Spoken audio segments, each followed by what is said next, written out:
7 দিন আগে কাছের একটা নার্সারি থেকে এই সবেদা গাছটা কিনে এনেছি। এটাকে রিপোর্ট করে আজকে আমি আপনাদের সঙ্গে শেয়ার করব। আমি নিয়ে নিচ্ছি গার্ডেন সয়েল 50%, মোটা লাল বালি 20%, ভার্মি কম্পোস্ট 30%, এক মুঠো হাড় গুঁড়ো, এক মুঠো শিংকুচি, আর তার সাথে অল্প একটু ট্রাইকোডার্মা ভিরিডি। এগুলোকে ভালো করে মিশিয়ে নেব। এই সবেদা একটি অত্যন্ত মিষ্টি ও সুস্বাদু ফল।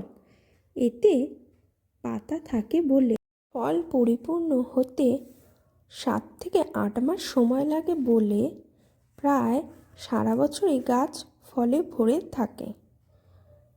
আমি এখানে প্লাস্টিক টব ব্যবহার করছি, কিন্তু গাছ বসানোর জন্য মাটির টবই বেস্ট।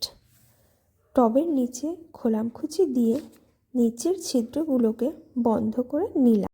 তবে কিছুটা মাটি ভরার পর গ্রো ব্যাগ থেকে আলতো করে গাছটাকে বার করে নিলাম, যাতে শিকড়ে কোনোভাবে না ড্যামেজ হয়। এরপর গাছটাকে বসিয়ে মাটি ভরে চেপে দেব। গাছ লাগানোর পরে জল দিতে হবে।